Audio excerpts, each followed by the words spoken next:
Hello YouTube, Vlogonerix Rants here, and just before I begin, I want to tell people about alt-right versus alt-right for me personally. The alt-light are what I call the alt-right. These are people like Sargon, Shu, TLDR, Chris, etc. These are your typical right-wing anti-social justice warrior crowd who love Trump and other far right-wing candidates across the West and constantly bash the left and apologise for the right. Then there's the alt-right, or as I like to call them, the alt-right. These are people like Richard Spencer, Lauren Southern, Edgy Sphinx, Millennial Woes, Tara McCarthy, etc. They are basically the white nationalist crowd. So, with these definitions out of the way, let's begin. So, what is my video about this week? Well, it's about the letter that Sargon of Akkad wrote to the alt-right recently, which I find interesting, and I wanted to go over it with you. I want to credit the Progressive Voice for bringing this to my attention. As you may well know, Sargon of Akkad is one of the alt-right, the alt-light according to most people, and he's been making endless videos opposing the left, although he was on the left at one point, and his fantards continue to claim that he is, supporting far-right candidates like Donald Trump and Marine Le Pen, dog-whistling for the alt-right, and unknowingly engaging in anti-Semitic conspiracies such as cultural Marxism conspiracy theory. The letter to the alt-right was posted on V's Twitter, since Sargon's Twitter has been banned, and I would like to go over it with you. Sargon of Akkad, dear alt-right, I spent 0 hours per day thinking about you. I am not interested in any of your public personalities or anything that you do. You do not factor into any decisions that I make. I have already spent my time investigating and debating major alt-right personalities, and now my investigation has concluded. It's evident that your movement is incapable of achieving its goals and is losing adherents due to the toxic nature of the identity politics you are advocating. Your resistance to unfamiliar thought puts you in the realm of the religious, with a bizarre veneration of state power that could be remedied by reading authors that you pathologically rebuke despite having no idea of what they say. I would say that we should just be friends, but the alt-right has been inexplicably cruel to me, my family, and anyone else who refuses to agree with you, and so I have no interest in dealing with you at all. I suggest you ignore me as I ignore you and get on with whatever it is that gives meaning to your lives.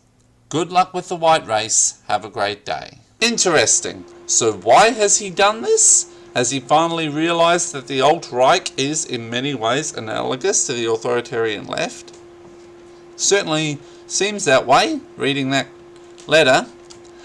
This is the end of the war that Sargon of Akkad has gotten into with the alt-right over the last several months, which a handful of other YouTubers have done, including Crowton T, and the debates that Sargon got into with Millennial Woes, where he initially expressed possible agreement with the alt-right conspiracy theory that the Charlottesville terrorist attack was a false flag, and that the girl that was run down by the neo-Nazi terrorist was a multi-hundred-pound Antifa communards ISIS land whale who had a heart attack after seeing a car crash.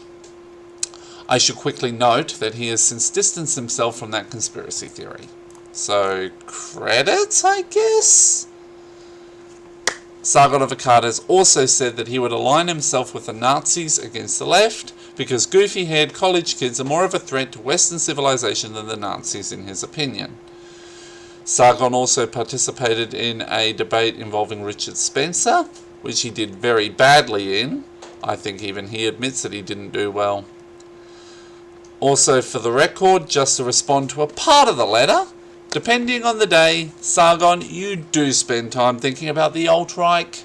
Nowhere near as much as you think about cultural Marxism, but still, you do think about it. Now, to be fair to Sargon, he did make 2 videos. The first called Nazis Are Bad, where he read from an Ayn Rand book about how the Nazis were racial subjectivists and collectivists, just like the authoritarian left. And then he did a follow-up video called Answering Nazi Comments, where he responded to comments on his Nazis Are Bad video. So, Sargon has decided to finish up on the alt-right and just go back to bashing the left 24/7, 365.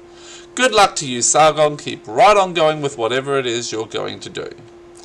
By the way, the Conservatives that you supported in the UK have really caused, in a lot of ways, the spike in Islamic terror attacks that have occurred in the UK over the last 2 years. Mainly by cutting the budget of the police force so that they don't have enough money to investigate and stop as many Islamic terror plots as they could. Hence, more terror attacks slipping through the net and occurring. Well done, Sargon. Well done. For someone who's so worried about Islamic terrorism, you really did support a candidate who has really caused that to become worse. So, that is my video for this week. I hope you found it interesting. My next video is a reaction to some of the comments made by the Simon & Schuster editor tasked with going over Milo's Dangerous book. Oh, those are hilarious. You really got to keep an eye out for that.